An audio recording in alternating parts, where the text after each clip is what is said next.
Panthers are 4-11, 0-3 in CCS play, but spoke with senior transfer Bailey Wiseman, talked about how that's not really illustrative of what they are as a unit. They're a tougher team, defensively forcing a lot of turnovers, very similar to what Piedmont offers. So Grant, in terms of that type of matchup on the defensive end, what do you expect going into this? Well, they're going to come out firing on defense. Their offense cannot match up with Piedmont's speed, so I think Piedmont's going to have to utilize that moving forward and limit their turnovers. We talked before this about this maybe being a trap game, and limiting those turnovers, especially with the defensive prowess of the Panthers, is going to be essential. We know how tightly contested the CCS is when you look at the records. Sometimes they don't showcase what teams are capable of.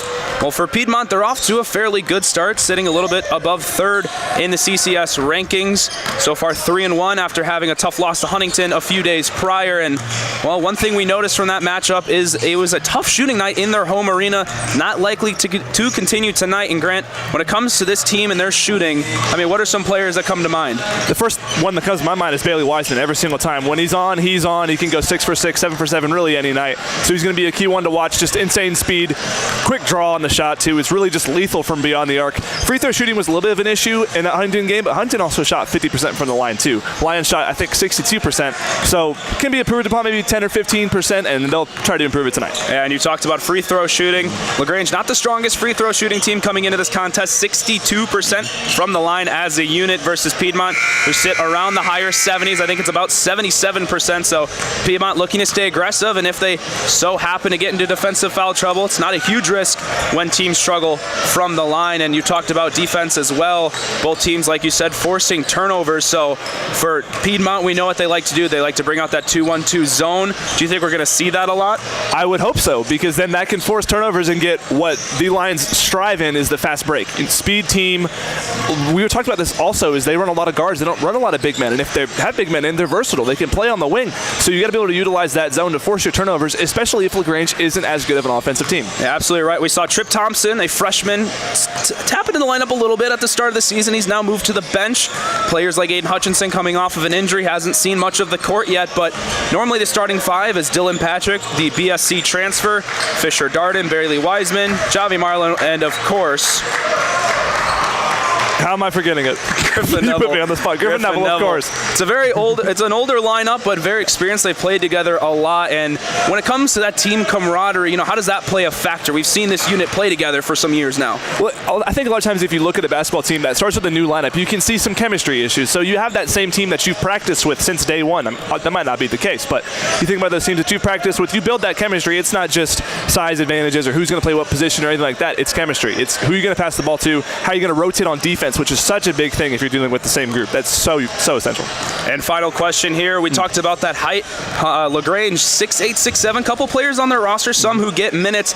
Piedmont's starting five isn't that tall. They do a very good job on the boards, defensively and offensively, very aggressive. Griffin Neville, keep an eye on him. Number 2 for Piedmont.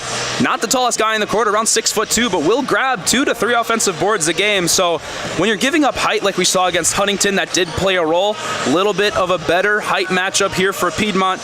Do you think it's going to be full steam ahead, try and grab all the boards? Do you think they're still going to try and push in transition? It has to be, especially if you're going to run a zone, because then you can't find a man to box out. So you got to be able to fly to the ball, use your speed to your advantage. If they might be a little bit slower, if they're 6'8", 6'7", that's going to be an advantage to you. All right, well, we have an exciting matchup here this evening. We just watched the women's team take down the women LaGrange Panthers as well. So first tip-off to come for the men's matchup in Cave Arena in just a little bit, around 10 minutes to go until we get that underway. You'll be joined by Grant and I up in the booth for that play-by-play, and we hope to see you soon. But for then, 10 minutes, get a breather, grab some water, grab some popcorn. It's going to be a good one, and we hope to see you in about 10.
Good evening, Lions fans. Simon Johnstone joined by Grant Prather to bring you tonight's matchup between your Piedmont Lions and the visiting LaGrange Panthers. If you happen to join us for the pregame, well, you got a lot of great content, and if you happen to miss it, we'll dive into some stuff right before tip-off.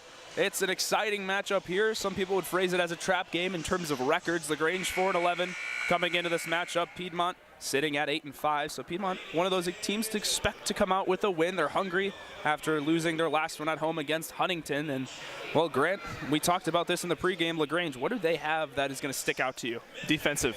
Anything defensively, really. Steals, blocks, just trying to shut down any offense. Obviously, with proof of their record, it hasn't shown that, but it could legitimately be a trap game if Piedmont cannot take care of the basketball. LaGrange, not too many standout scores. Like you said, defense. They force about 16 turnovers a game, so very active on the defensive side. If you're a long time or even a new fan of Piedmont, you'll probably recognize that Piedmont is just as active on the defensive end.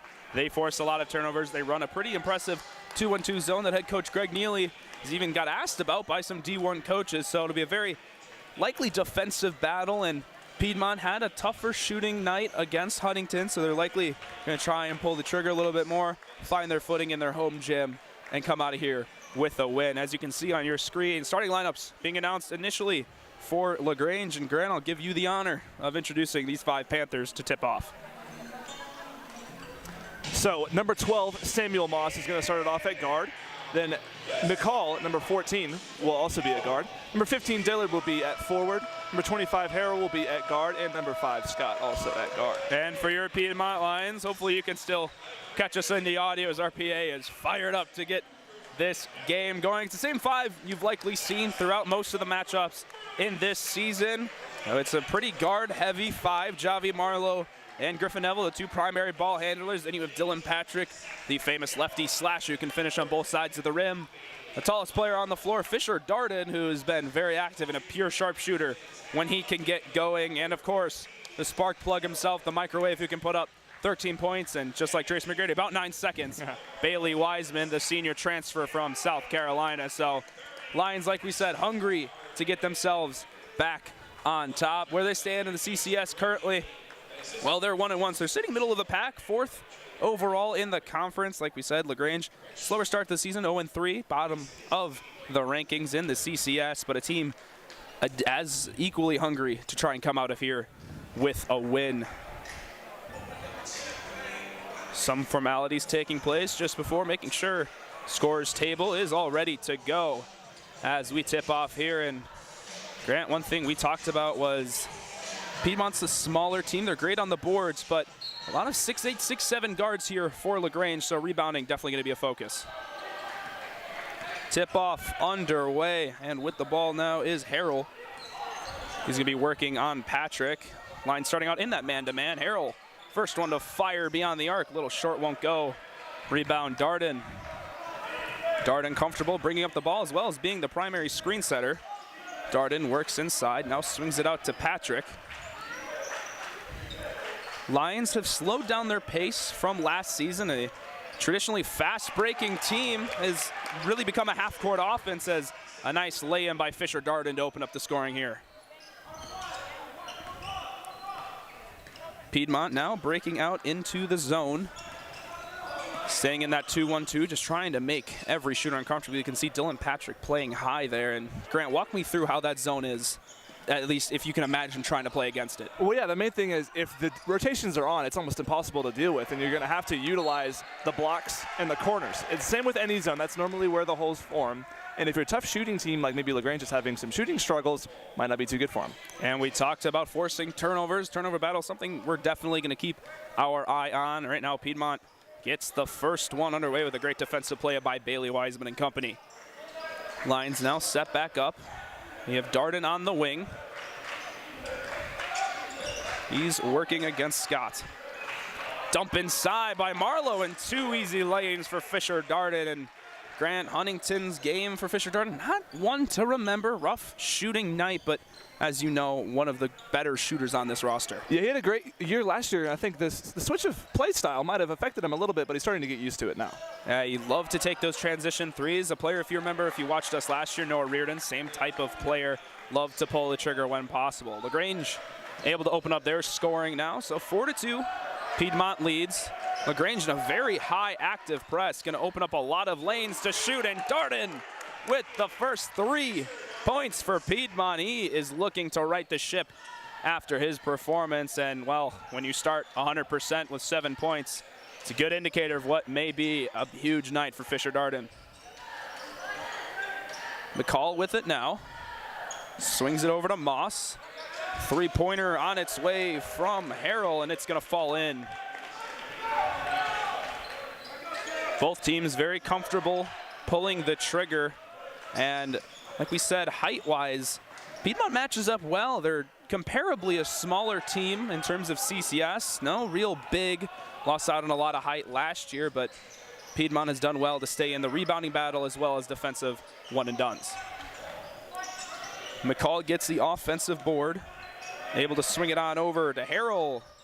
Third 3-point attempt of the first half will not go. So just 1 of 3 in the early going for McCall. Dylan Patrick, smooth Euro step, nearly traveled, but instead able to dime it off to Darden, who goes up for the layup, rejected, but will stay Piedmont ball.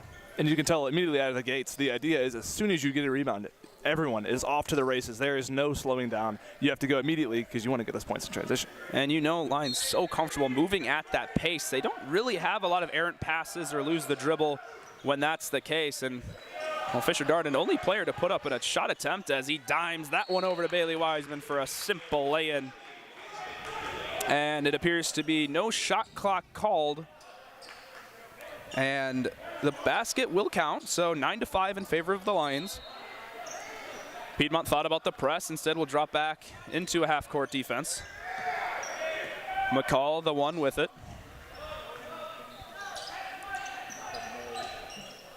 Panthers rotating around, now with Moss. Tried to find Harrell, instead picked off by Marlowe, who finds Wiseman streaking down the court. High layup off the glass, no good, but on the offensive glass is Dylan Patrick. Nice right hand reverse lay-in, and the Lions looking very comfortable to start out. Scott with it now. Looked inside to Dillard, but we're going to see a defensive foul against Neville.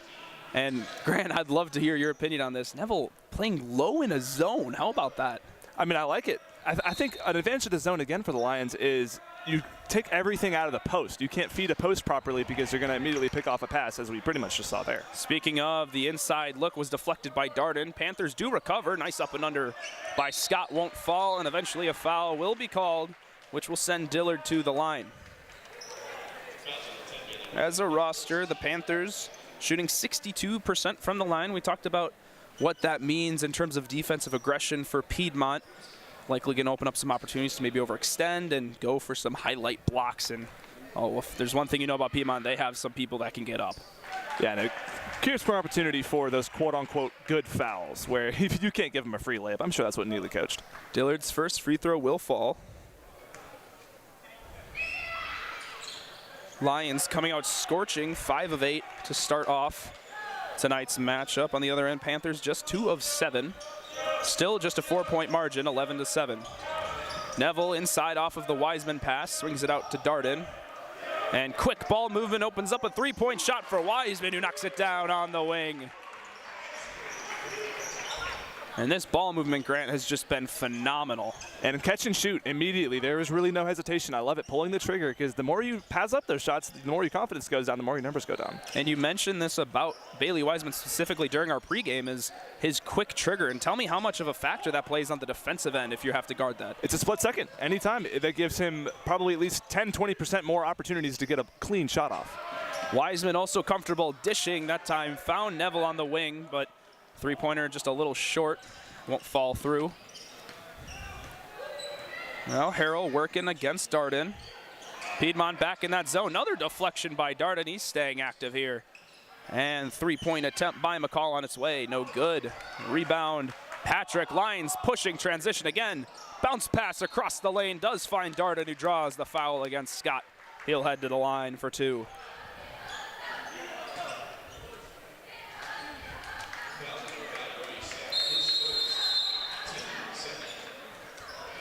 Media timeout under 16 minutes. We'll take a quick breather along with them, as before Darden heads to the line. When we come back, likely some more fast-paced action from your Lions in tonight's matchup against the LaGrange Panthers. Don't go anywhere.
Welcome back inside Cave Arena. Simon Johnstone joined by Grant Prather for tonight's CCS matchup between your Piedmont Lions and the LaGrange Panthers. And Grant, just got our first break, which allows us to update ourselves on some live stats. And what stood out to you in the first 5 minutes or so in tonight's contest? Definitely shooting. LaGrange 2 for 9 from the field, 1 for 6 from 3. Piedmont, on the other hand, 6 for 10, 60% from the field, and 50% at 2 for 4 from 3. So just an immediate shooting difference. And Piedmont came out hot. Maybe LaGrange can catch up. Maybe Piedmont will slow down, but right now, no signs of slowing down. And not to mention the looks, the quality of shots I think Piedmont's producing is just a level above right now. Of course, LaGrange trying to find their footing in a visiting gym.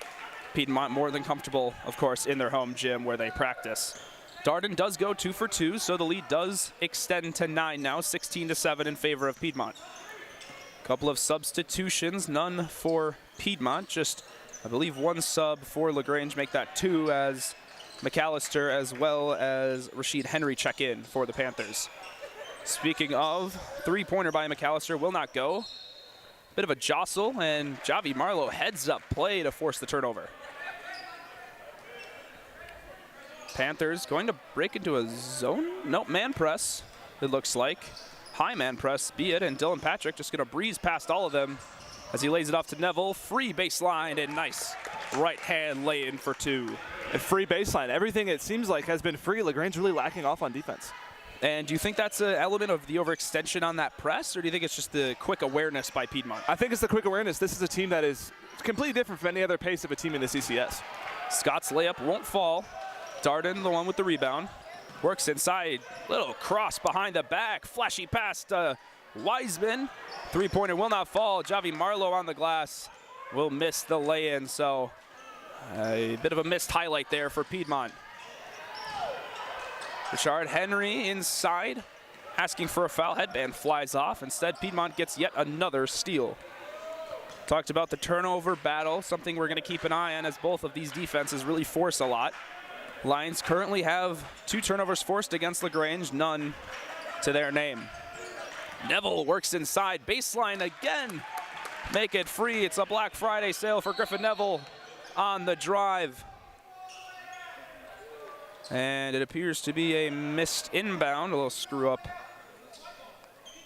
there. And Coach Greg Neely for Piedmont saying, well, if he inbounded it illegally, it should be the Lions' ball. But if I'm not mistaken, Grant, it appears he wasn't fully set up. Do you know exactly how that rule works? I really don't. I didn't. I was confusing what happened. I was about to say that Griffin Neville has a speed advantage against that height, and that was one thing we talked about in the pregame, and he's utilizing it.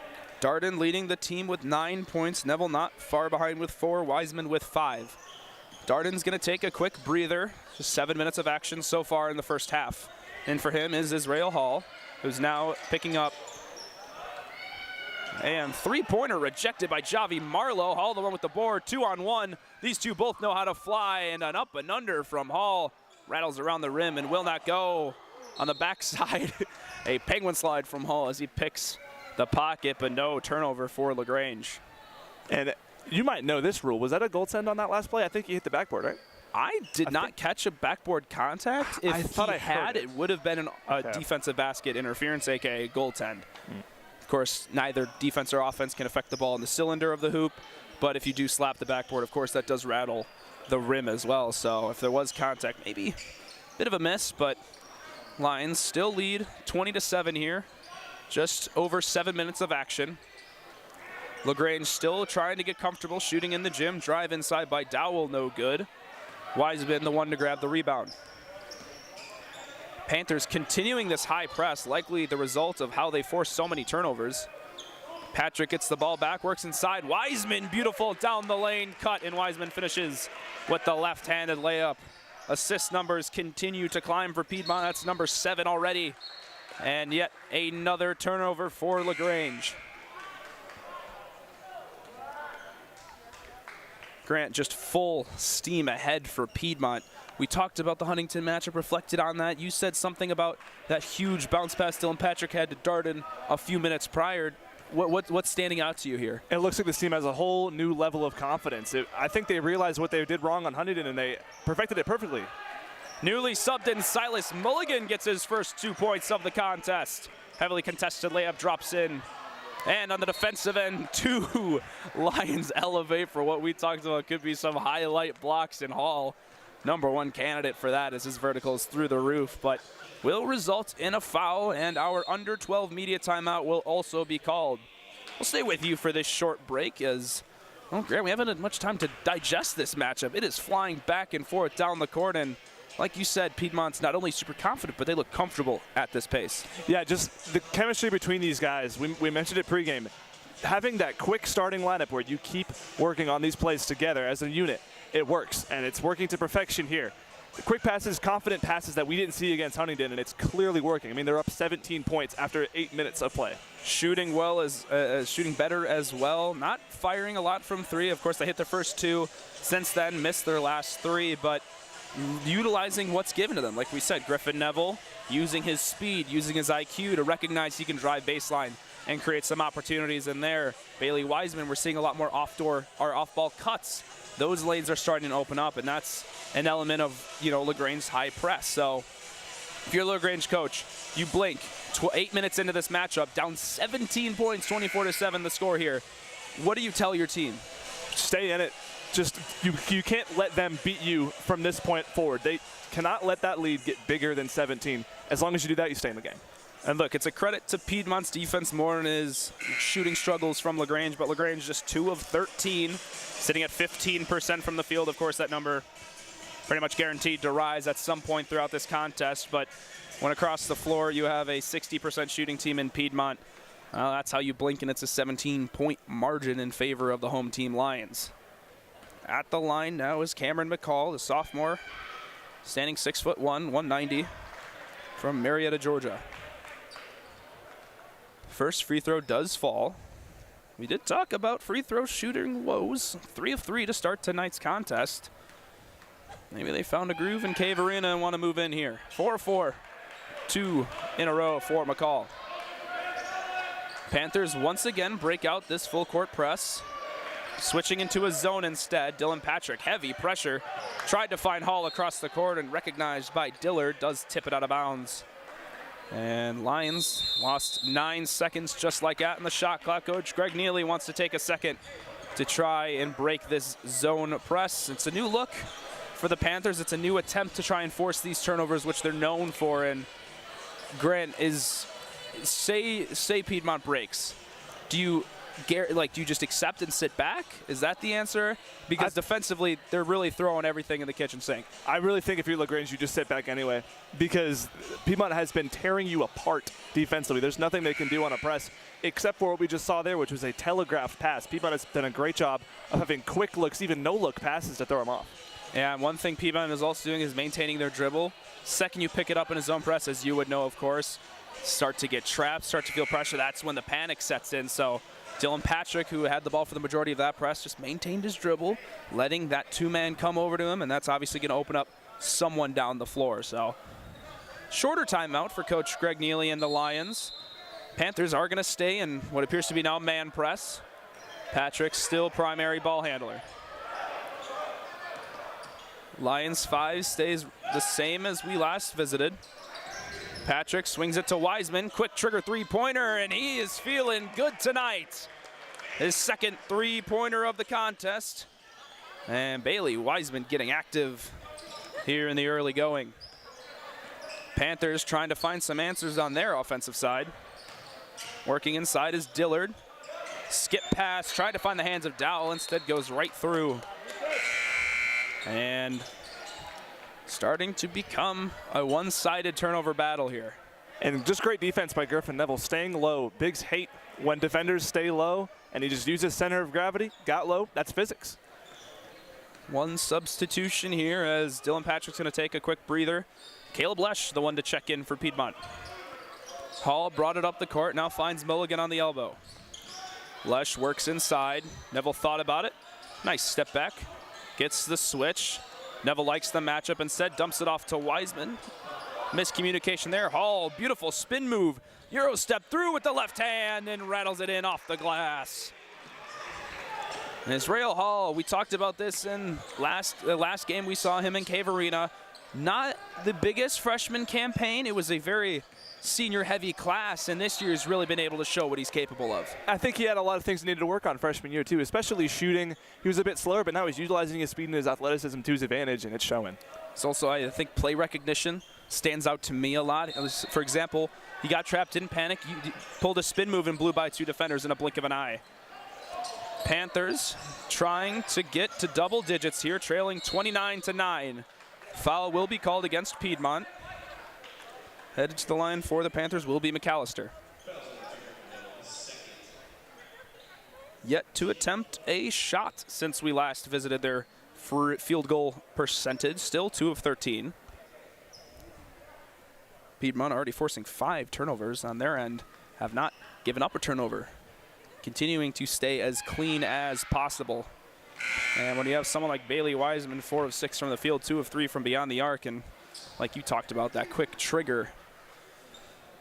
It's a tall task. It's a very, very tall task when that man is on fire. And right now, he is, well, scorching. McAllister's first free throw does not fall. Second one looked to be good. Instead, rolls out of the rim. Mulligan gets the board. Swings it out to Hall on the wing, who drives inside with the left again. Darden, who's checked back in. Dumps it off to Hall, who works baseline, and a physical drive results in a missed layup. Darden, the one to sub in for Neville.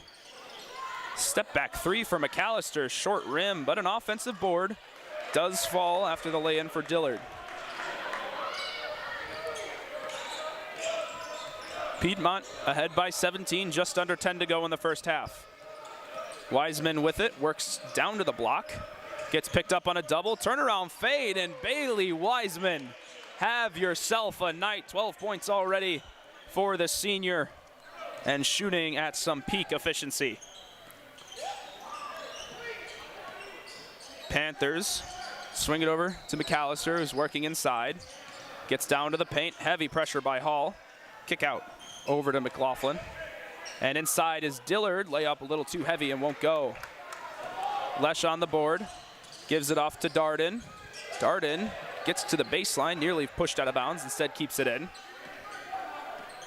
And Hall works inside, left hand, contact on the ball and the body, and nearly fell in for an and one. And Grant, this pace, not only the pace, but the physicality Piedmont are showing has been stupendous. And that's another thing I think Hall has worked on in his offseason was physicality, just using his body to his advantage. The way he jumps into you, it's frustrating as a defender because then you not only do you get body blows, but you can't defend that because if you hand check, it's a foul. And not only does he elevate into you, but he can elevate over you too. So it's a really tall task to try and contest. Hall's first free throw does fall. As a team, they now stand at 3 for 3 at the line. A pair of substitutions for Piedmont. Javi Marlowe and Dylan Petrick both check back in. We'll send Bailey Wiseman and Silas Mulligan to the bench.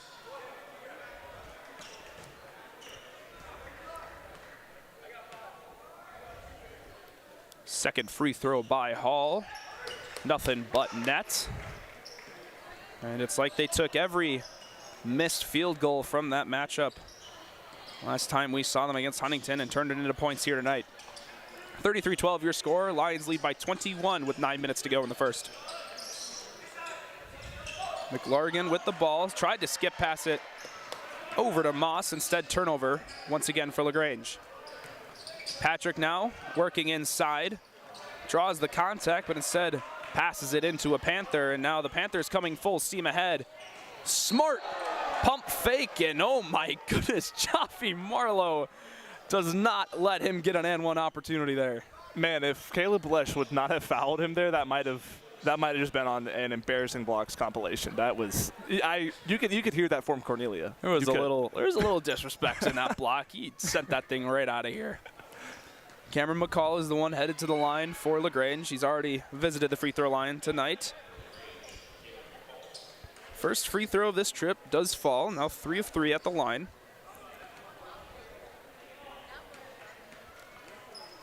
And LaGrange started shooting a lot from beyond the arc. Not many have fallen, just 1 of 9, but have since almost deserted the three-point shot.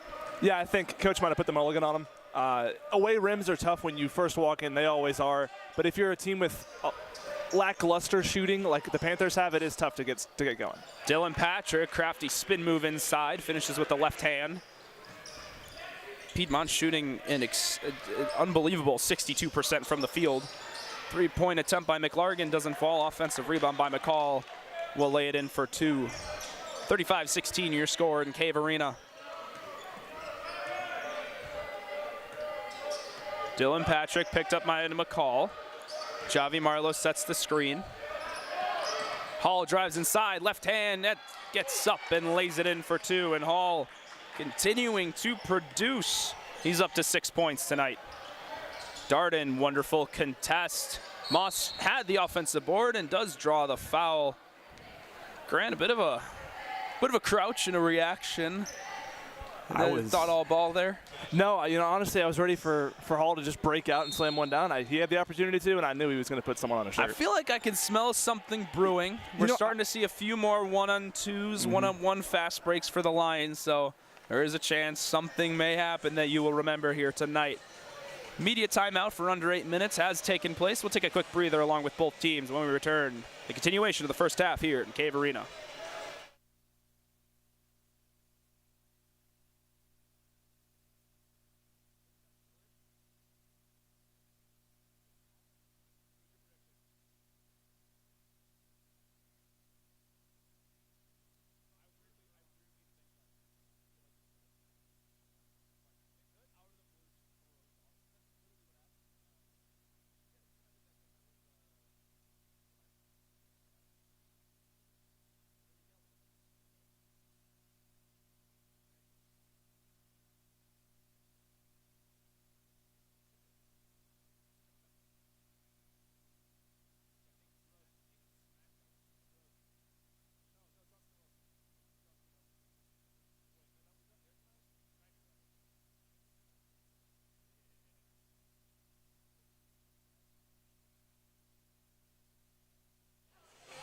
We've now exited the media timeout as the Lions looking to continue business as usual here tonight. Up 21 points, 37-16. Piedmont leads. 5 out there for the Lions will be Dylan Patrick, Israel Hall, Fisher Darden, Caleb Lesh, and rounding out the 5 is Javi Marlowe. McCall, Moss, Harrington, as well as McLargan, and a name that does not have a number to relate to it. Panthers unable to find a teammate, and we'll turn the ball over once again. Parker Gonzalez is the 5th player for the Panthers. Pardon me, it was a double-sided roster sheet. Of course. A little curveball thrown into the hands of us up top.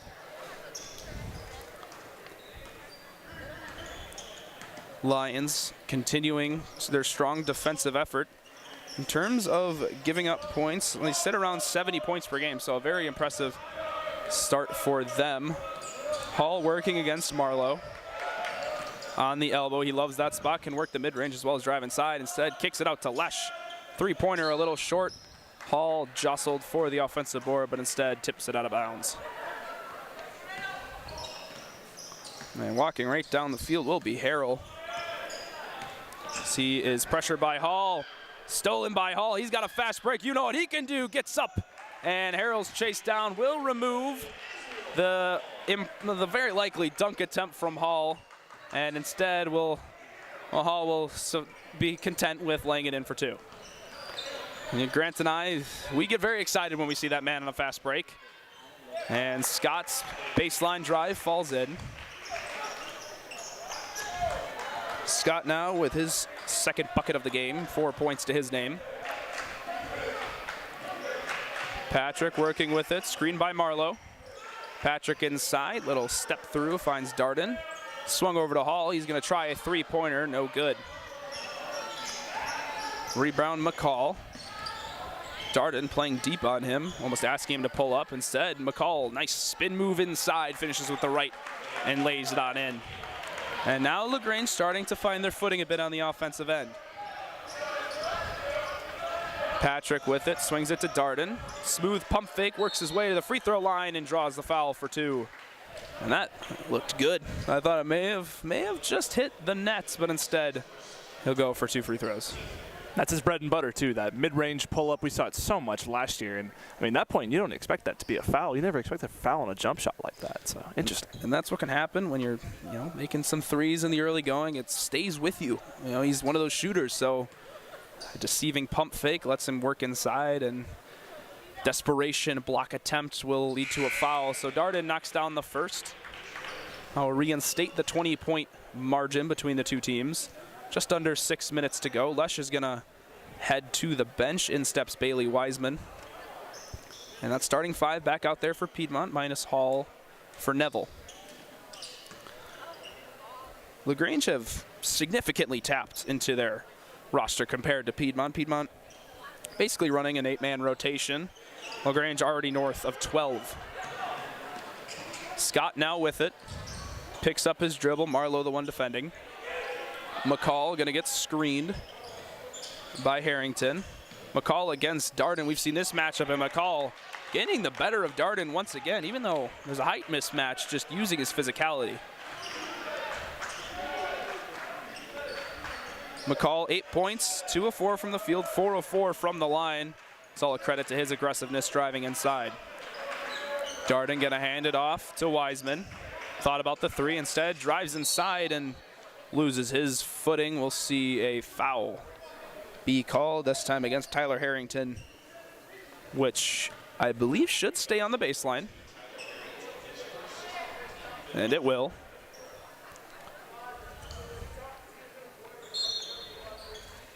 Hall the one to inbound. Marlowe asking for it up top, does hit his hand. And kick out to Wiseman, drives inside on the right now. Height mismatch, he'll take a step back fadeaway. And once again, knocks it down. Jace Harrell just unable to contest effectively. Wiseman up to 12 in the game, 5 of 7 from the field.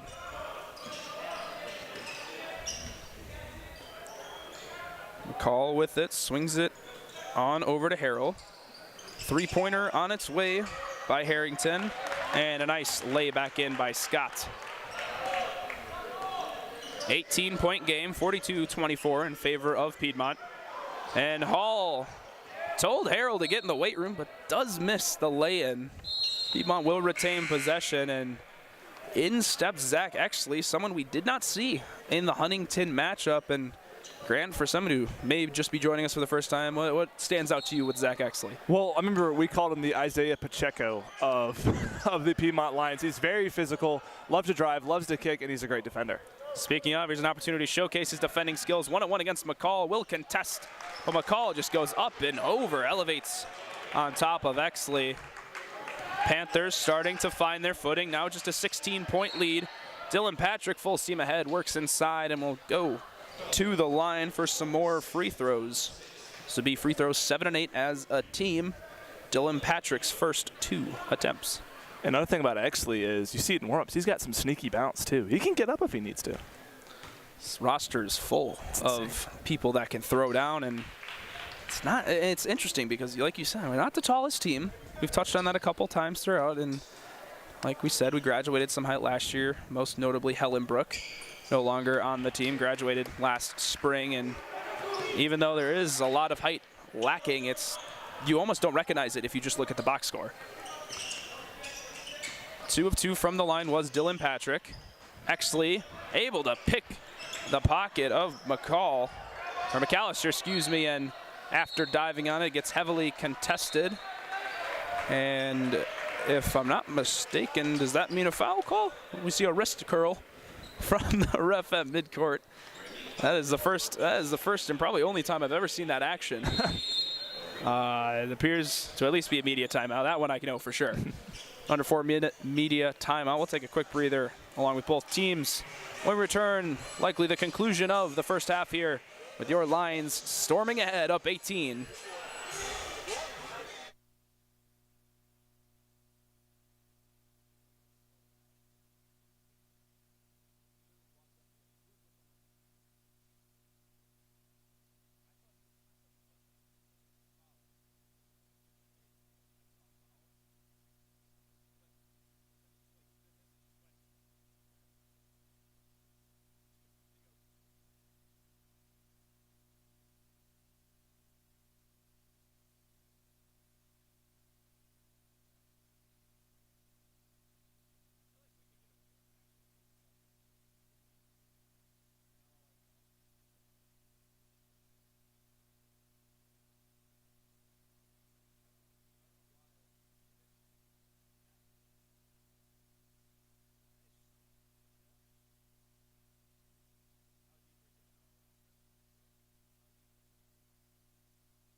Media timeout concluded. Simon Johnson, I'm bringing you back in with Grant Prather and the Lions. Well, it's been all Lions in the first half. 44-26 your score in Cave Arena, and it's a game that we thought may have gone this way. It also may have been a tightly contested contest, as LaGrange does sit bottom of the CCS, as Hall gets a steal, 1-on-2 fast break, goes up for the layup, and nearly, well, we'll just phrase it as a late whistle.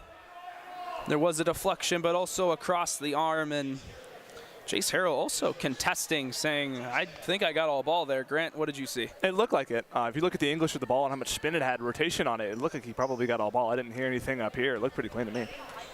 I apologize for cutting our initial conversation short, but anytime Israel Hall is in the open floor, well, all attention and all eyes need to go on him. Yeah. So Hall will head to the line once again after drawing the foul.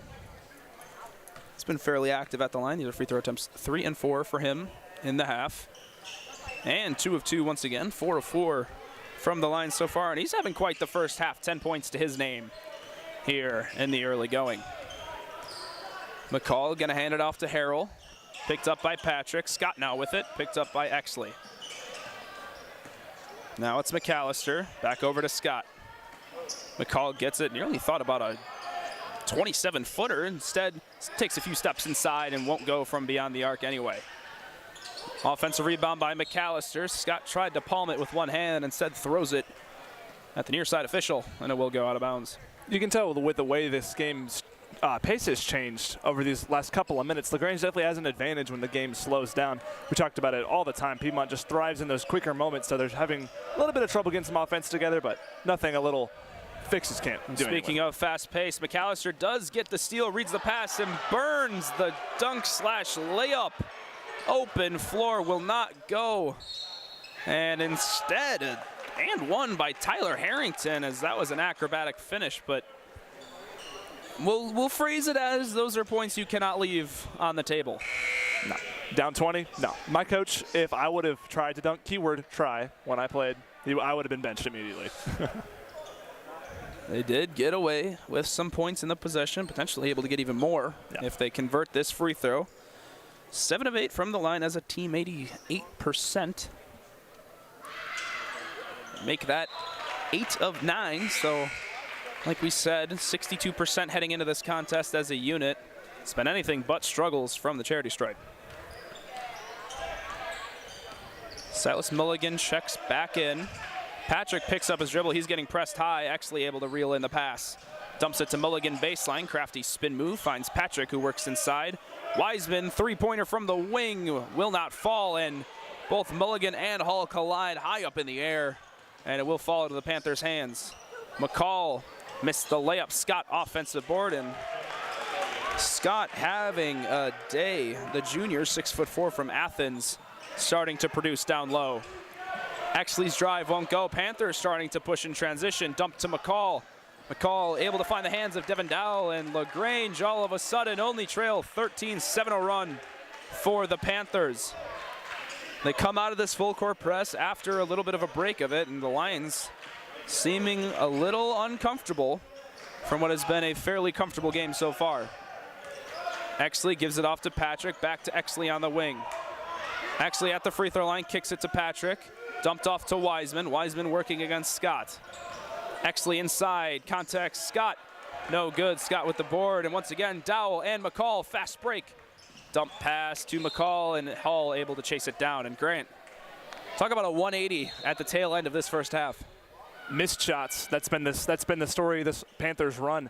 As soon as the Lions miss, Panthers immediately jump on the boards and immediately go in transition. Like you said, 180, flipping the script. Now, the benefit of having a 20-point lead is you can give up these lulls and still be fairly comfortable, but let it last too long, and all of a sudden this game that seemed very comfortable is all of a sudden a tight contest. Harrell with it, now working against Neville, who just chubbed in, and Dylan Patrick meets him at the apex for the block. Now finds Silas Mulligan across the floor, and Mulligan, nice opposite side lay-in for two.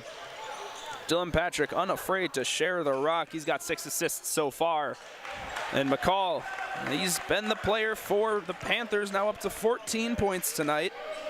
Finishing effectively at the rim. Not too many outside looks. Oh, 2 from beyond the arc, but still putting up a scoring rampage here as Mulligan draws the double team and just dumps it off to Wiseman. Lions finding their footing again on offense, regaining a 15-point lead. 50-35 with about 60 seconds left in the half. Darden on the board, still working against Merrill. And on the spin move, it was a bit of a miscommunication there. Excuse me, Chase Harrell, not Merrill, as the call will be changed to say that Darden's spin move flew out of bounds. And you can definitely tell Neely and Darden were looking for a foul there, but didn't get it. I think he got fouled a couple times before that. But Lions getting a little bit more uncomfortable. Well, I wanted to acknowledge that Piedmont actually, when you talked about the pace slowing down, they looked a little bit, not worse, but shots weren't falling as much, were forcing a little bit, and then they started to find their footing. Then all of a sudden the Panthers break out into this full court press, and it's like the Lions have never seen it before. So do you think that lull is almost luring the Lions into getting comfortable in that half court?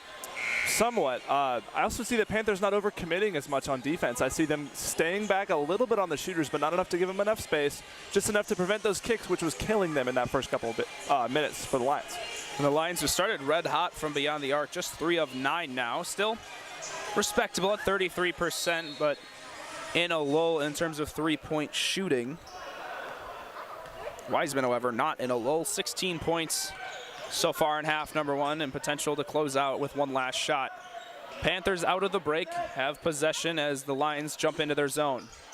Neville Wiseman against Harrell. Swing over to Dowdle. His three-pointer, no good. Rebound, Patrick. And 1 second separates the shot and game clock. Dylan Patrick saying, how on earth do I not hear a whistle blown for a foul? And in fact, there will be a foul. That will send Dylan Patrick to the line as the Lions have entered the bonus. Patrick so far 2 of 2 from the line.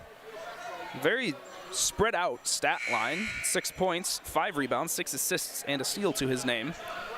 And he's Swiss Army knife when it comes to doing as much as he can. And in steps Trip Thompson, someone who I had in my game notes we didn't see against Huntington. It was unique because he started a couple games at the beginning of the season. Coming into the winter, we started to not see him as much, and at least for me, I'm happy to see him back out there. Yeah, especially because he's a freshman. He's getting good playing time, good minutes. Even though the Lions are up pretty big right now, these are still important minutes at the end of the first half. Panthers will be able to get a full shot clock, and a full shot likely off. Wiseman jabs at him. Trip Thompson, now primary defender on McCall. Finds Scott on the elbow. Scott hounded by Lions, able to find Dowell. And Panthers dealing with this high pressure fairly comfortably. Dowell going to reset it, 10 seconds on the game clock. McCall works inside. Trip Thompson stays with him. McCall, lefty floater, short, but does get the benefit of the English, and it will fall in. So the half will conclude with yet another Kendall McCall shot to go in, and the Lions head into the locker room with a 15-point lead, 52-37, your score at the half. Before we step away for this 15-minute break, Grant, walk me through what you noticed in the half and what stood out to you the most for the Piedmont. You can tell which team is better at which pace, or at least was better in this first half. Lions so much better at moving the ball than the Panthers have been. Panthers have been knocking down tough shots, so you might not be able to see them making them in the second half as consistently. They've been very contested, a lot of hands in their face, tough to make those. But the Lions have had a lot more free looks. They've just had a little bit of a sloppy run, which is good to have before the end of a first half, because then you can game plan for it. You can figure out what you did wrong over halftime. And if we look at just the scoring duel, both Bailey Wiseman and Kendall McCall, 16 points in the first half. They're on track for some serious scoring here. Wiseman 7 of 10 from the field, 2 of 4 from beyond the arc. He's letting it fly. McCall spearheading what has been, frankly, a lackluster offense for the Panthers so far, but it's really been the supporting cast for Piedmont that's kept them ahead by this margin. It's depth. All year they've had a great depth. Anybody can do any job needed. Any player can play a 5, any player can play a 1, whatever you need. And the shooting at the beginning was the reason they're up big right now. LaGrange shooting 1 for 14 from 3 and 14 for 37 from the field. That's been the difference. That's why the Lions are up 15. Well, it'll be interesting to see if the Panthers can start to become comfortable in the away arena, or will it be just all Lions in the second half? We'll find out in just under 14 minutes, so make sure to get up, stretch, rehydrate, grab some food if need be. It's a little bit past dinner time now, but never too late to grab a snack. We'll join you shortly after the conclusion of halftime.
And as the clock strikes 0, the conclusion of halftime has occurred. We're ready to start the second half action in Cave Arena with your Piedmont Lions.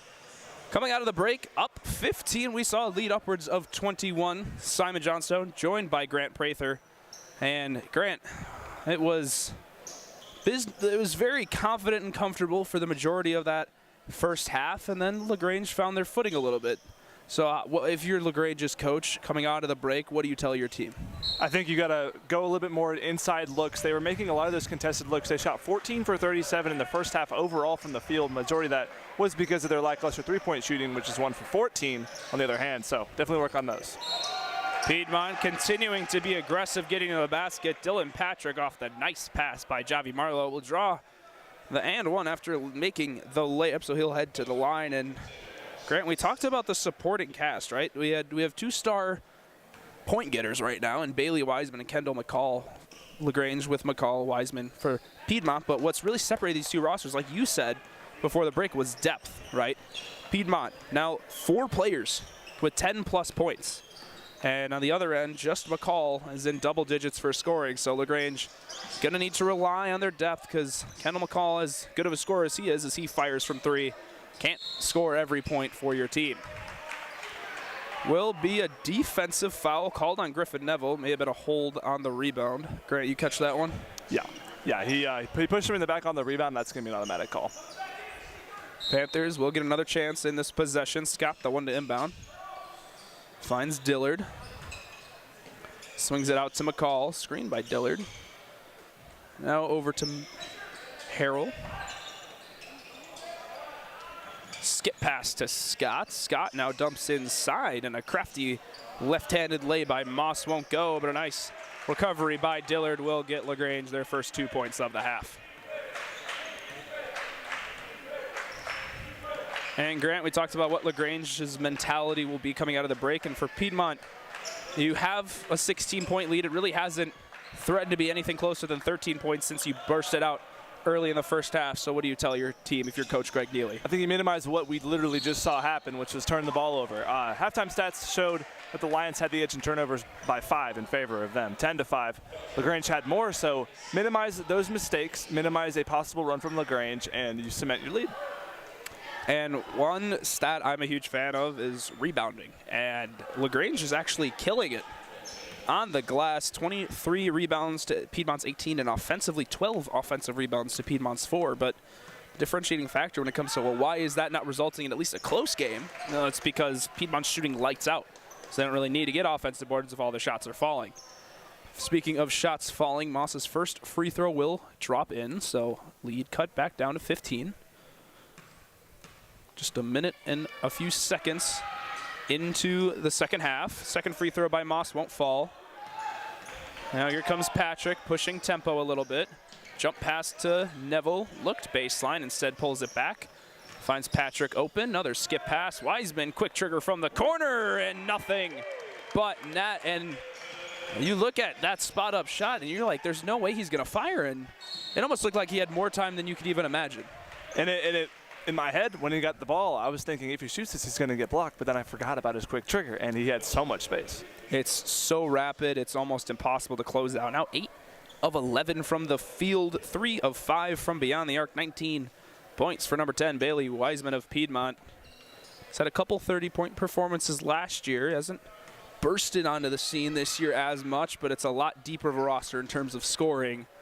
So Wiseman looking to take advantage of what's been an incredible night shooting. McCall, who has been the star for the Panthers, able to knock down both free throws to raise his scoring total to 18. So this duel is still continuing between Wiseman and McCall. Piedmont up 16, just 2 minutes into the second half.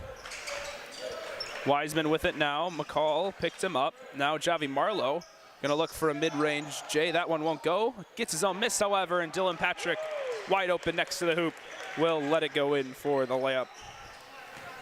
And Marlowe, who's really shifted his play style to be more of a facilitator this year, just shot his first attempt. And granted, it's interesting because Javi Marlowe was so aggressive last year.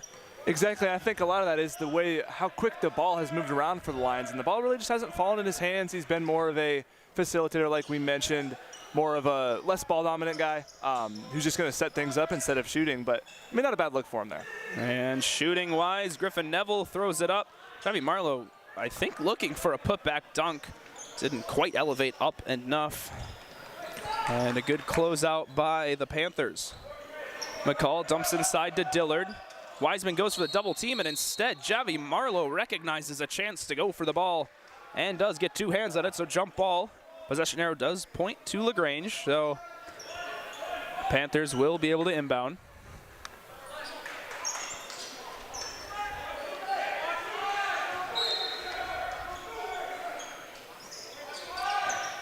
Dillard over to Moss. Pump fake from deep beyond the arc. Darden did bite. Moss misses the lane, does grab his own miss. Moss, another pump fake from beyond the arc. Now it's Harrell working against Wiseman. Moss in the corner. This time will pull the trigger. Just a little left and won't fall. Both teams jostling for possession. Marlowe gets it. 3-on-3 break here. Wiseman, nice little flare, finds Neville. Little pump fake, little hezzy, left-handed layup. Tried to get enough spin to get it in, and instead, oh my goodness, a bounce pass from the floor by Marlowe. Darden misses the layup, but does draw the foul on Dillard. Grant, and this is something that's defined Piedmont as a team for multiple years now. It's just grit. Definitely. Marlowe is a perfect example of that. These last couple plays, you can see on the glass, defensively and offensively, he just does whatever he can, try to get those rebounds. And we mentioned him maybe not being in the scoring column, but he can definitely get in other ways. We talked about Dylan Patrick being a Swiss Army knife. So is Javi.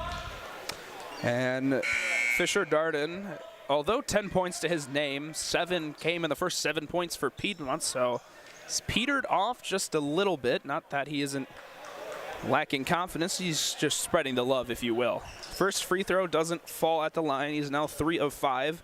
As a team, Lions continue to take care of business. One of their strongest traits as a team coming in this matchup, 77% from the line tonight. They, as the number will update, it's roughly around 86%. So yet another good day so far at the line for Piedmont. Lead stands at 17. McCall with it now, gives it to Scott. Scott against Neville, and it looks to be a late whistle on Neville because Marlowe got everything in terms of the ball and nothing on the player. And it, well, I will now eat my own words because it actually will be called on Javi Marlowe. I saw body on Griffin Neville. I did too. I don't know about number 5 being shown up for Javi Marlowe. At least we're on the same page. That helps. And oh, it was in fact on Griffin Neville. Okay. Little update. PA announcer did correct that. We were just checking with the scoreboard, and it's actually significant for Griffin Neville because that is personal foul number 4. So he's likely going to have a bit of an extended breather on the bench here in the second half. Second free throw, no good. Lead stands at 17. Marlowe with it now up top. Drives to the left-hand side, loses the dribble initially, able to recover. Wiseman gets a tough pass, tries to make do, and nothing but net for the 4th time tonight from beyond the arc. Bailey Wiseman, first player in tonight's matchup to cross 20 points. He sits at 22. McCall, though, not wanting to be left behind, continues to be such a physical presence. And Grant, we did touch on this as Patrick elevates and does draw the foul. We talked about Kendall McCall, and specifically, not even half of his layups have been what you would call easy layups. They've all been contested, and some players even thrive on that contact. It's honestly a habit of how they play the game is they like to use that contact. By the way, in the last play, he gave Dylan Patrick a taste of his own medicine, a spin move to the left. When do we ever see that besides Patrick? Dylan Patrick, so crafty and loves going to his left hand to throw off his defenders. Kendall McCall now 7 of 12, almost equally efficient night compared to Bailey Wiseman. Wiseman has just a bit of the edge, 9 of 12 from the field, 4 of 6 from 3, but Kendall also 6 of 6 from the line, so he takes care of business. He drives inside, finishes these tough layups, and as well draws fouls to continue raising himself in the scoring column. And we have our first media timeout, or under 16 in the second half. Piedmont has increased their lead slightly to 18. It was 15 at the break. And, well, Grant, not much has separated these two teams in the second half, but what's standing out to you so far after the break? I think the Lions came out a bit quicker. Obviously, still only 1 point differential from what it was at halftime, but I think they look a little bit more controlled, a little bit more composed. They're using contact to their advantage instead of just throwing up shots like they were in the end of the first half. And we talked about tempo a lot. It's kind of been the main narrative here as the Lions thrive in that fast pace. Panthers are trying to slowly turn it into a half-court game, and that's when they started creeping back, cutting the lead to as low as 13 points. But Piedmont still recognizing any opportunity to go full steam ahead. Out of the break, we do see Silas Mulligan check in. And I believe he actually checked in a little earlier for Griffin Neville. I might have missed that one. Apologies to all my Mulligan fans out there. First free throw by Patrick will fall. Patrick still perfect from the field. And he's trending towards, well, something. I'm sure you can infer, considering his nickname up here for now is Swiss Army Knife. But to not jinx anything, we'll make sure to leave it unaccounted for. But Patrick does go 2 for 2 from the line. Thought about the shot, did McAllister. Instead, we'll give it off to McCall. Now on the ball is Harrington. Picked up by Patrick. And tough pass. Wiseman able to steal it. Right down the lane is an open Dylan Patrick. Wiseman held onto it just a little too long, and instead now full steam ahead for Harrington and the Panthers, and Harrington will lay it in for 2. 5 minutes into the second half. 66-48 your score in Cave Arena. Dylan Patrick's going to dump it off to Marlowe. 2 players drive inside. Marlowe also looking to work inside. And a bit of a messy possession so far for Piedmont, able to reset though. As Wiseman continues to look for a shot. Nice fake pop pass. Marlowe working on the elbow, drives inside, and that can only be described as an incredibly tough finish by Javi Marlowe. Walker coming down the other side. Cameron McCall coming down the other side of the court. Makes himself head to the free throw line, drawing yet another foul. Just Dylan Patrick's first. He has a few words with Dylan Patrick, or with the ref, excuse me. And I believe he's really just questioning how it could be a foul. Maybe a little light on the contact there. Yeah. Cameron McCall's first does not go. His first free throw miss of the game, now 6 of 7.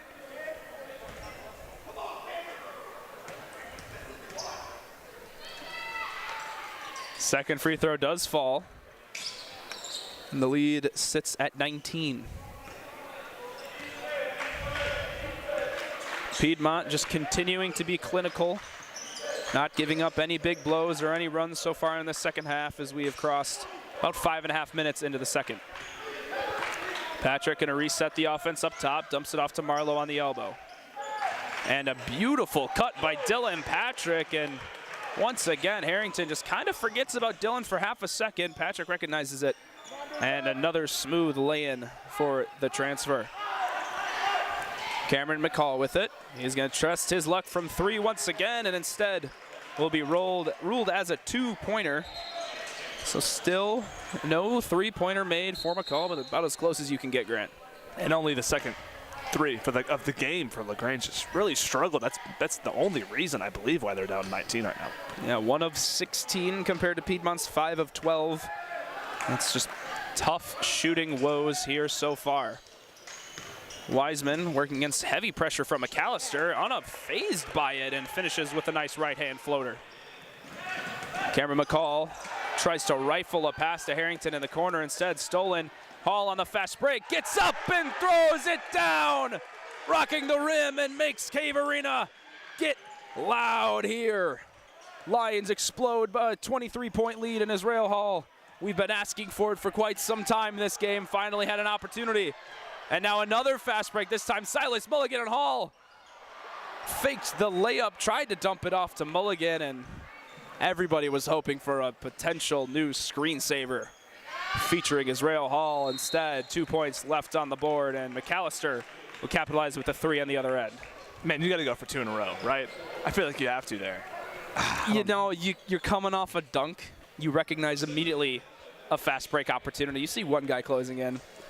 Maybe you're up 20. Maybe it's one of those. We have momentum. Don't want to risk an injury. That's fair. That's For fair. me, as a, we're commentators. Yeah. We want to see some action, so you only live once. Why not go for it, Israel Hall? But anyway, Lions continuing to take care of business here.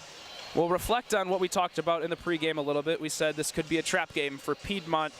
Well, Grant, so far it's been anything but. It seems like the records are showing what indicated heading into this matchup. Yeah, offensive issues for LaGrange that we talked about pregame.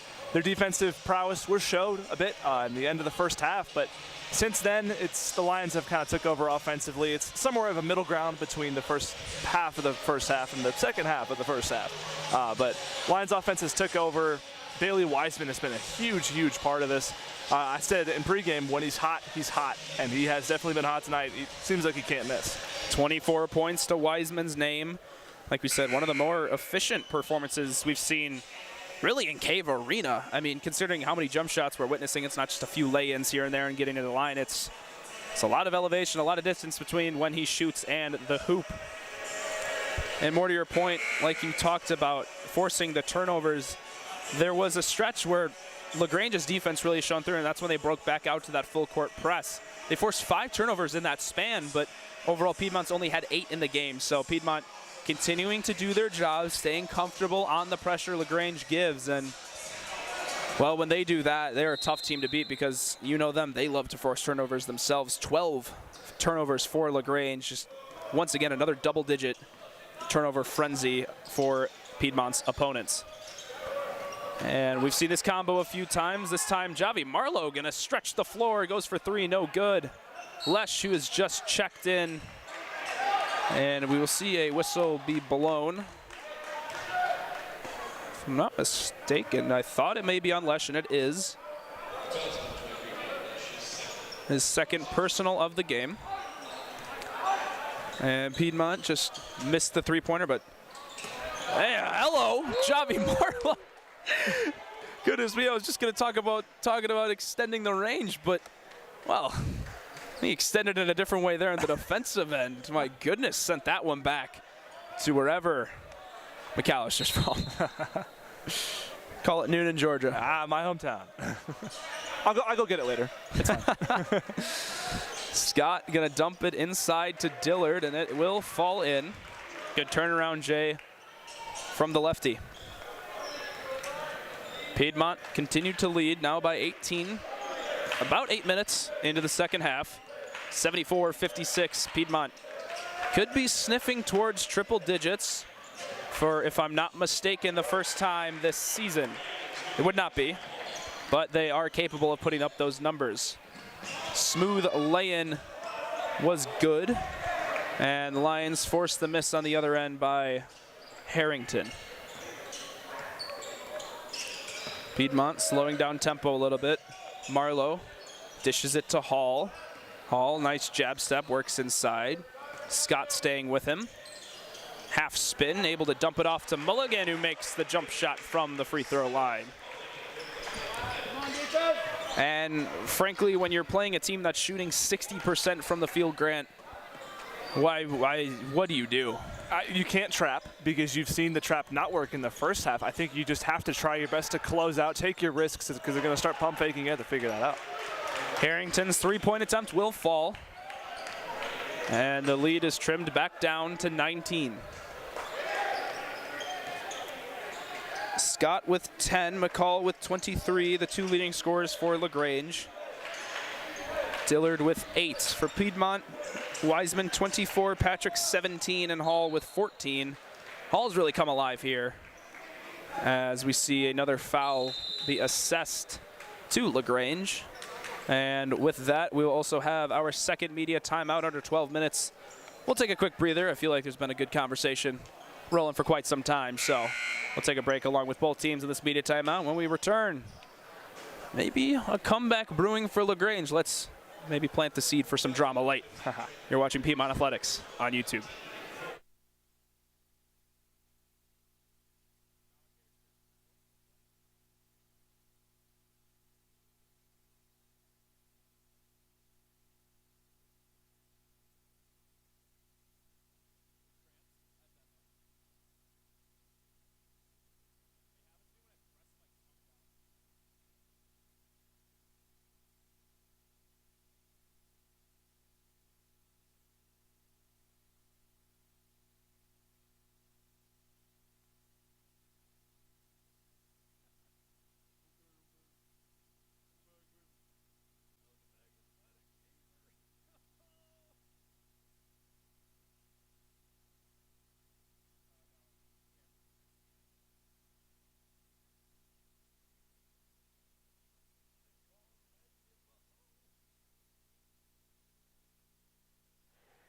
And with the conclusion of the media timeout, we are happy to return to our lovely scheduled broadcasting with your Piedmont Lions leading comfortably up 1978-59. Simon Johnstone joined by Grant Prather and our good friend Peter Sly on the camera, giving you some beautiful imagery to follow along with Grant's beautiful voice. Oh, wow. Thank you. I feel honored. Thank you. Right before the media timeout, Bailey Wiseman got fouled, which sent him to the line. First free throw does fall, his first of the game, actually. He's been more of a spot-up shooter so far tonight. Does knock down both, however, and extends the lead back up to 21.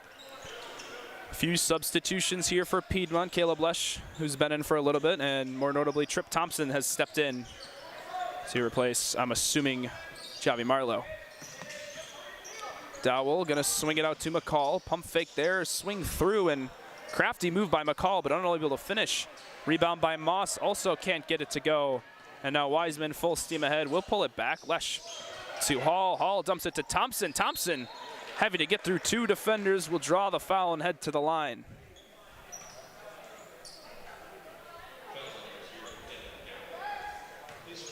Taking a quick look at the CCS standings. Piedmont, like we mentioned, middle of the pack, 1-1. It's still early going in conference play. They did drop that tough one to Huntington last time out on the 9th of January, 76-74. It came down to the last shot, and it was a missed free throw that turned into a scramble, and clock just ran out. So, yeah, it's a very winnable game for them. And again, like we mentioned all throughout this broadcast, it was a tough shooting night. So, very close to being 2-0 against the top team in the CCS. Instead, sit 1-1, and with this win, it would improve Piedmont if they hold on to not only snapping a two-game losing skid, but also back above 500 in the CCS. We have a foul on the floor against Israel Hall with the Lions, if I'm not mistaken, in the bonus. That will send Dowell to the free throw line.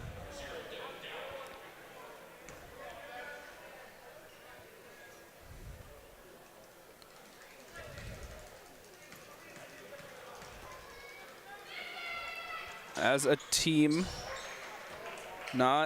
it's a fairly efficient day for them. 12 of 17 from the line before that free throw attempt. It's a step up from what their season shows on average of 62. Dowell tonight just now 3 points on the evening. 1 of 3, 1 of 2 from the line.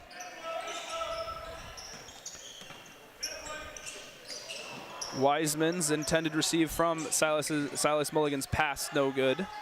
Instead, turnover for LaGrange, unable to capitalize from the Dowell three. Wiseman, trapped underneath the basket, does find Hall. He does spin off of McAllister. McAllister just a little too much contact, and with Piedmont in the bonus, one to give, excuse me. Next foul will put Piedmont in the bonus. So it will be side out for the Lions.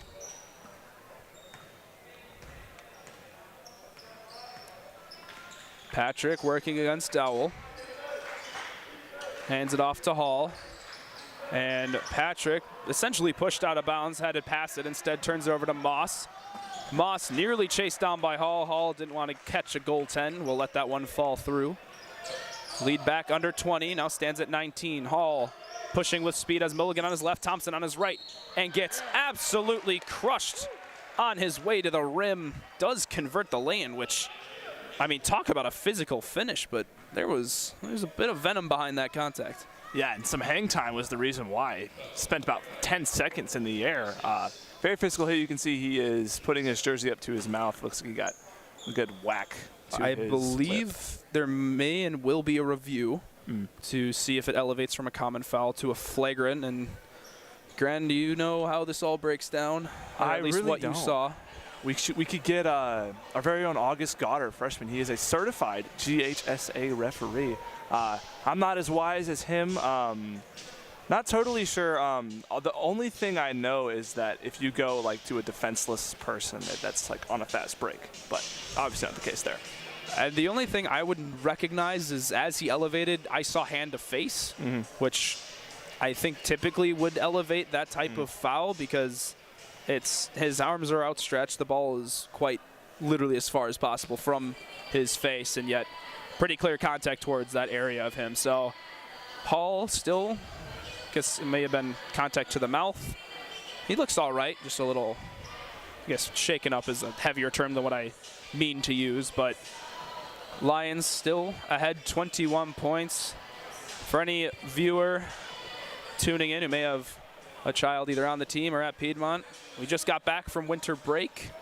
It's 6 days since classes have resumed, so it's good to be back on campus. A bit of a lull, of course, men's basketball and women's basketball were going at it all throughout winter break, and we commend that dedication. So I'll tell you what, flying back to Wisconsin was very nice. I'm sure, Grant, you yourself had a good break as well. Oh, I did, yes. And according to how it is laid out for this free throw, it does mean that there was a flagrant given. So Hall gets the free throw and the Lions will retain possession. If I'm not mistaken, that was a shooting foul, so I believe it'll be 2 free throws and ball. Yes. Because it elevated to a flagrant. Foul was against Gonzalez, who was just checked back in. Parker Gonzalez, the forward from Johns Creek. Lions with it. 2 for 2 from the line was Hall, so lead back up to 23. Officially under 10 minutes now in the second half and of regulation. Patrick forcing the ball in, finally finds the tall Thompson, who does a turnaround jump shot. Mulligan on the offensive board after Thompson's miss. Mulligan trapped corner, nice cut by Lesh. And we have seen this time and time again. These cuts, when there's seemingly no options, have been phenomenal for Piedmont. McAllister on the other side, his layup will fall. Patrick loses the dribble initially, now uses his speed to work around, finds Hall across the half-court line. Hall picked up by Moss. Hall works to the top. Thompson asks for it, does get it on the elbow. Another cut to the side. Hall maintaining balance, contact, turn around, and banks it in. And Israel Hall, we can highlight Bailey Wiseman, and as much as we should with his 26, but Israel Hall up to 18 points tonight. Likely trending to, if not the career high for the sophomore. Beautiful spin move by Mulligan. Patrick on the fast break is content to lay it in. I heard Chris Paul somewhere saying lob it. Instead, it will be just a simple layup for Dylan Patrick. Piedmont have absolutely blown it open after the technical. Once again, a steal. Patrick open. Hall. And Patrick saw the oop. I think he also heard Chris Paul there. Instead, Hall expecting a pass a little earlier to throw it down will lead to a bit of a miscommunication. Piedmont will retain possession. And Grant, it's starting to get fun. Yeah, it's going to be fun. Eventually, I believe, when the Lions score 8 more, we'll see triple digits for the first time in, I think, since the Warren Wilson game last year in this gym. Let's specifically. check your memory. That Greenville game was in Greenville. Game hosting. So we beat Greenville 131. We lost to Emory, who put 100 on us, but it was at Emory. And the only game, you said Greenville was? Greenville was in Greenville. It was a tournament game, I believe. And this would be the first time in Cave Arena this year the Lions have surpassed the 100-point mark. So, quote-unquote history to be made potentially tonight, just under 8 minutes, 7:59 to go, as we hit our penultimate media timeout, our under 8-minuter. Up 27 points. Grant, now you're in a situation, especially for Piedmont, where you start to experiment. Is this when you start to tap into the bench? Do you hold it a little bit longer? I think it's got to be. 8 minutes is usually for a fresh player. That's normally like the golden amount you want to go to as a coach for their stamina. And you have all these young guys, too. It's not just these seniors who are already worn out. You got guys like Turo Overton. We even mentioned Exley. We could see him come back in. But this is a great time for freshmen like Trip Thompson to really just get good minutes. Even though obviously you have 27, it doesn't matter that much. This is still a showcase. Yep, Exley is likely going to come in. He's sitting on the bench currently during this conversation with head coach Greg Neely, which traditionally indicates the fact that he is, in fact, going to be coming into the game. And on the other end, not the night that LaGrange had hoped for coming into this. Girls team also had a tough loss to the hands of Piedmont, and men's team, we hyped it up as much as possible. Really, I mean, we had a chance to speak with senior Bailey Wiseman, who, like we said, having an insane game. We said it could be a trap game for Piedmont. They have showcased that they are 100% head and heels above their competition tonight, and when that occurs, it's a good feeling, especially when at home. Exactly. Thompson, the one to head to the line. First free throw did everything but fall.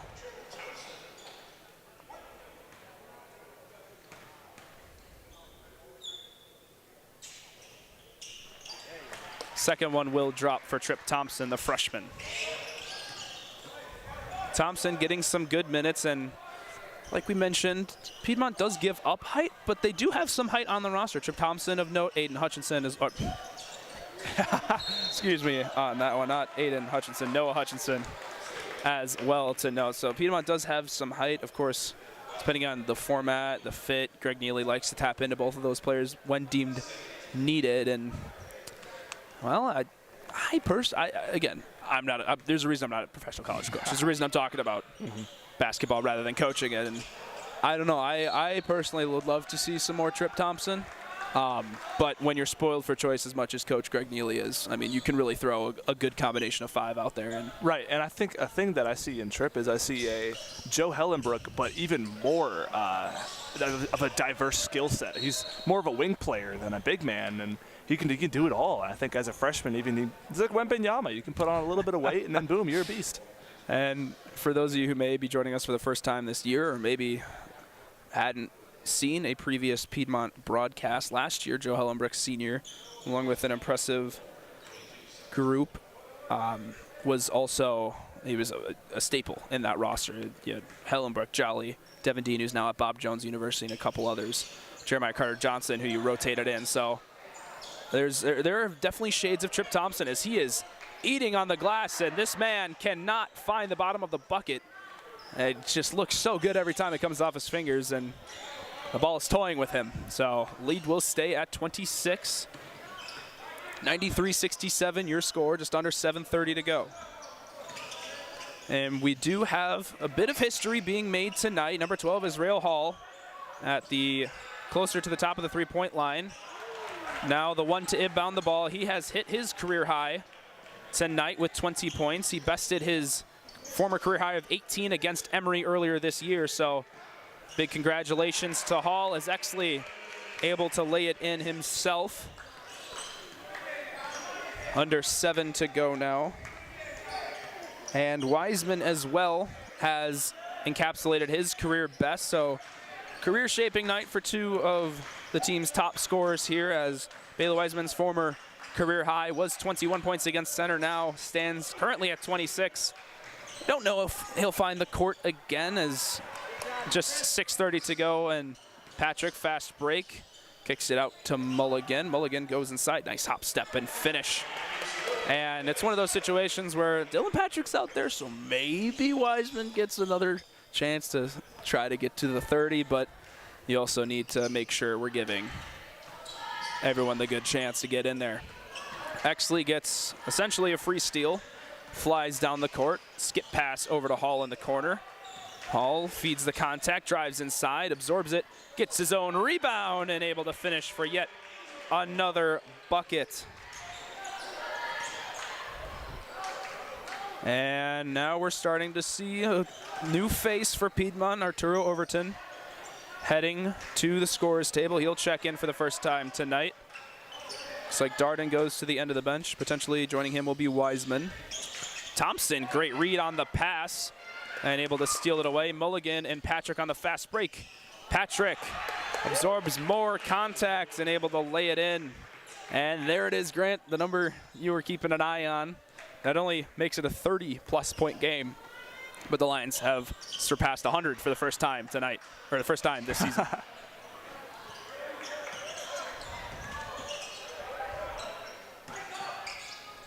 And Grant, I have a question for you as a former varsity player. A lot of experience playing in both competitive blowouts, or competitive games blowouts on both sides of the ball. What are your favorite kind of games? Is it games like this? Is it those tight games that you lose? Like, let me ask you this. Are you comfortable in a 31-point win, or would you rather have a neck-and-neck game like Huntington where you lose that? I think I would rather have the neck-and-neck game. Because once you get to playoffs, you're going to have to win those neck-and-neck games. So from a practical perspective, yeah, you're going to want the close ones. These are by far the most fun games to play. I mean, When you get to score 100 points, when you get to have two people get career highs, those type of games, you love those. Yeah, it is definitely some history being made tonight.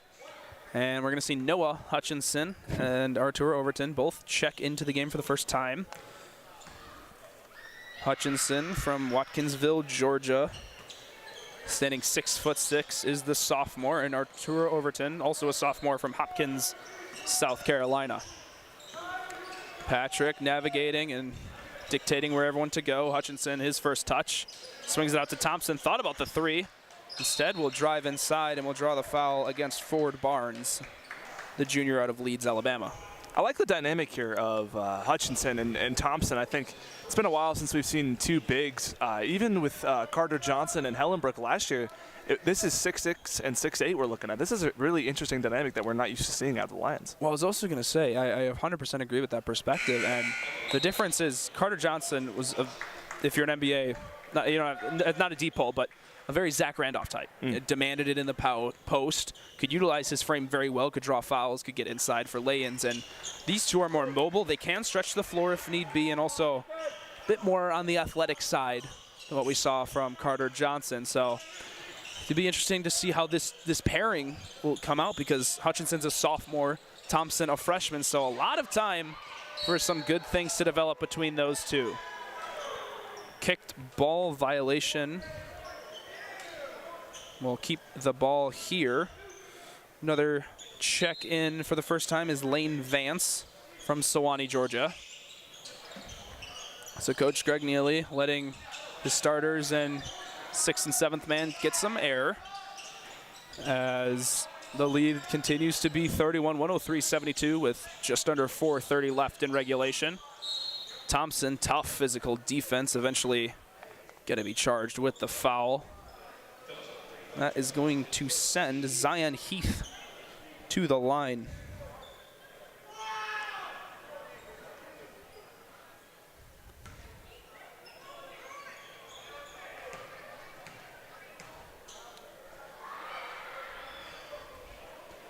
And make sure, if you're still with us, to not turn off the broadcast just yet. We will have a post-game interview, which may or may not be led by the one filling your eardrums right now, Simon Johnstone. That will be courtside at very close to the conclusion of tonight's matchup.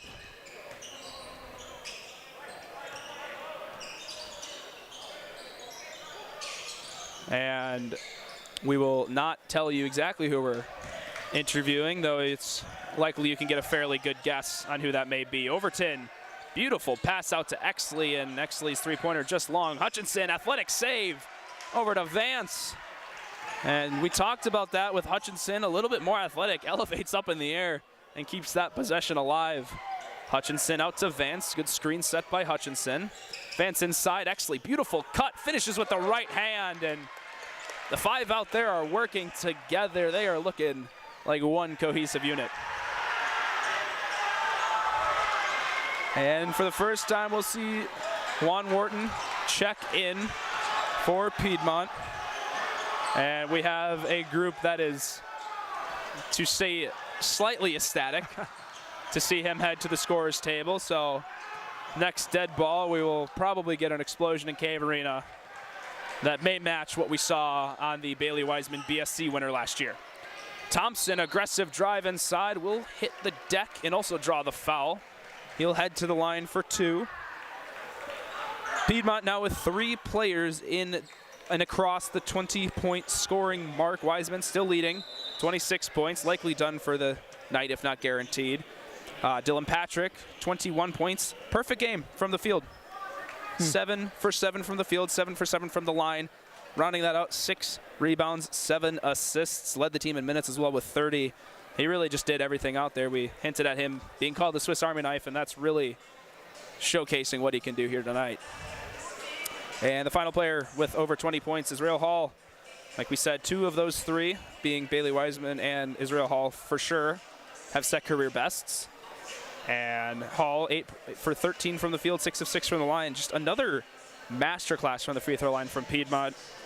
Heading into it, not the number I truthfully thought I would see. They're 77% from the free throw line. So it's a good number as a team, right? You want to be high 70s, low 80s as a unit, but this is the second game in a row we've surpassed the 80% mark from the charity stripe. So when you're able to take care of business when necessary, when you're still winning the defensive battle, you now are winning the rebounding battle. That's why the score is indicative and telling what it is. Definitely. And a thing to look at now, I feel like as we conclude this, is the way the future of this team looks, especially with these later players in there. One thing I wasn't able to mention earlier is the fact that Neely's definitely going to have Hutchinson at a 4, I believe, moving forward. As a freshman, Hutchinson, I think he gained about 40 pounds through the course of the year. Just eating and eating. I remember. And the right way as well. Oh, of course, in the right way. That's that power forward. So I like that dynamic. Going with Thompson at the 5, I think it makes a lot of sense. Well, like you said, it really is a fairly young roster, leaving us likely next year, well, at the conclusion of this season, Griffin Neville, graduate student, Javi Marlowe, senior, Bailey Wiseman, senior, and then you work your way down the roster, and the next oldest in the class is a junior. So, I mean, it really is a fairly young group, and there steps in Juwan Wharton for the first time tonight. Lovely reception from his good friends. Juwan from Scottsdale, Georgia, attended Druid Hills High School. Cortland Walker, the one with it now, finds the hands of McLargan. Vance, the one providing the pressure. Good screen set for the Panthers. And working inside with a nice left-handed drive was Cortland Walker. Rebound Wharton. And quick skip pass to Arturo Overton, and a little too much heat on that one. Would have been an incredible catch in the NFL, but instead, in basketball, I can't walk that many times. It'll be a turnover. Watch out for the cheerleaders, too. Man, about decked someone over there. Lions breaking out into their zone. Likely Coach Neely just looking at what the future might hold for his roster, seeing how they adapt to that defensive scheme. Of course, they drill it into all the players on the roster, but you also need to make sure at all times everyone's able to step in, fill the role when needed. So 2-on-2 zone comes out, just 2:29 to go in the game. It's been yet another impressive performance. Goodness me, little change up on the words there as Wharton elevates for the rejection. Will be a foul on Hutchinson, so arguably a clean block from Wharton. And not to leave any name unannounced, also checking in is Grady Robertson, the freshman from Maryville, Tennessee, out of William Blount High School. He replaced, I believe, Exley or Trip Thompson, one of those two. I'm assuming Exley, considering Wharton probably came in for Thompson. Look at me comparing heights. Good job. How fun is that? Second free throw on its way from Ford Barnes. It will fall. And fun little stat to acknowledge, because not my guess is Grady had the chance to pull it instead, recovers the quick pass, and will find the hands of Hutchinson. Trip Thompson is 3 steals in 8 minutes. Talk about a defensive impact, considering you'd also expect 3 blocks out of him. But he can also get down and get some steals. Wharton now picking up Walker. Now over to McAllister. Swing over to Walker once again. 3-pointer, no good. Rebound Heath, and Heath's lay-in will drop in. 100 seconds and less now. We officially have the interview locked down. And with that, I will take my step away from the play-by-play honor and hand it off to Mr. Grant Prather as we continue to work out the logistics of our on-camera interviews. So Grant, absolute pleasure to hand it off to you for the last minute and change. Why not? So as we mentioned before, Lions up 31. That's going to now bring it to 28 as the shot was made there by Tyler Harrington, I believe that was. Under 60 seconds now in the cave. Good turnout here on a Tuesday night as Overton will drive inside. Look to kick to the corner to Robertson. Robertson, corner 3 off the back of the rim. Rebounded by Zion. Heath in transition. This one's going to go to Ford Barnes for the easy 2. A little bit of late game shenanigans from the Panthers. Lions still pulling out a very, very efficient win in this one. Able to get their young faces, the guys who don't get too many minutes, able to get to some time as Hutchinson with a jumper from the top of the key. That'll go right on in. Unexpected jumper from Hutchinson.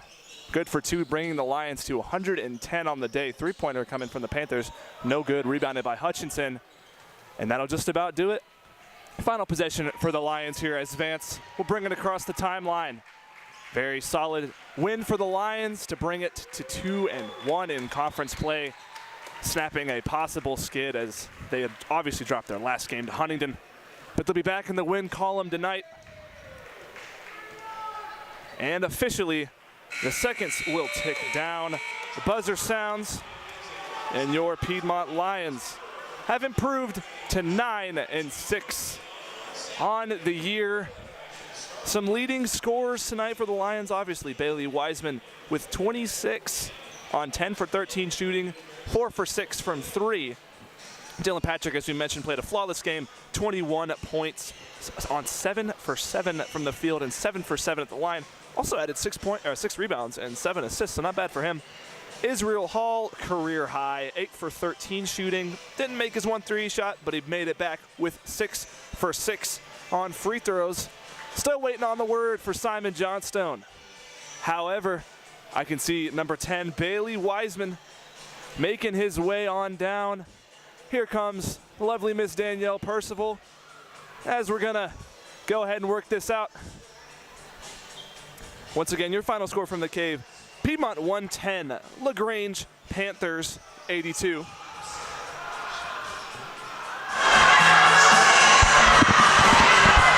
Simon Johnstone now joined by senior Bailey Wiseman. Bailey, a career night for you, 26 points. One of the more efficient performances I've also seen here in Cave Arena. 10 of 13 from the field. I mean, everything was flowing offensively. How did that night feel for you? It felt good, man. I mean, my teammates were finding me. I was getting good looks, and they was going tonight. And coming off of the tough loss against Huntington that came down to the final possession, how do you feel about, coming out here, winning with such conviction? 110-82, the final score here tonight. What does this win mean for you guys in conference play? I mean, anytime you can get a win in conference, especially in a conference like we playing where every team is tough, it's a great night. It was a great team win. We did what we were supposed to do. And you alongside Israel Hall, both career highs, both breaking the 20-point mark. Offense looks amazing. What does that mean for you guys heading forward? Any expectations for how this offense may look? It's no expectations, really. It's just we put the work in, so every game we come in confident, and we feel like we're one of the best teams in the region, and we just try to show that every night. All right, Bailey, I don't want to keep you too long. I want you to go celebrate with your teammates. Yes, sir, man. Congratulations on your career high. Congrats on the win. Yes, sir. And good luck in the next game. Yes, sir, man.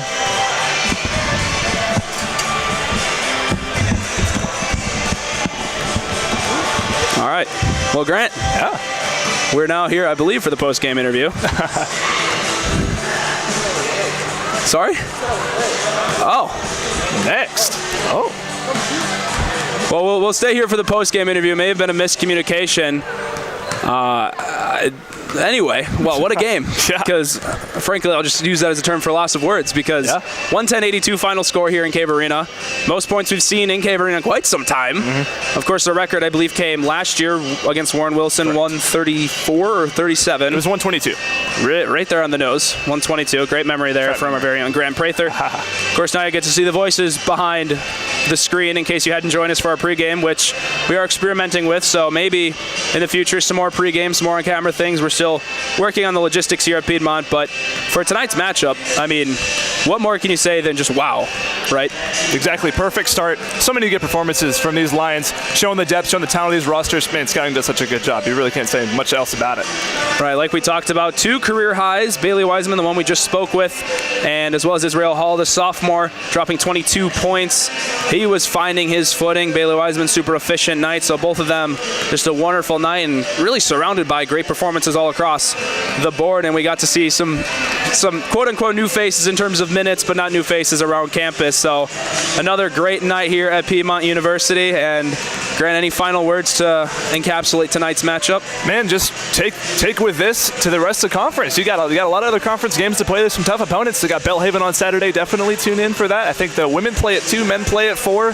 Should be a very good set of games. All right, and with that, Lions now ahead 9-6 on the overall season, 2-1 in conference play for LaGrange, 4-12 overall, 0-4 in conference play. So their clock is ticking when it comes to making sure that they're ready for the conference tournament. Well, for us here, like Grant said, make sure to tune in next Saturday for both the men's and women's games against Belhaven. We're very excited for that to continue conference play. But for tonight, we thank you for tuning in. We appreciate you all staying with us through these little technological hiccups. And until next time, go Lions.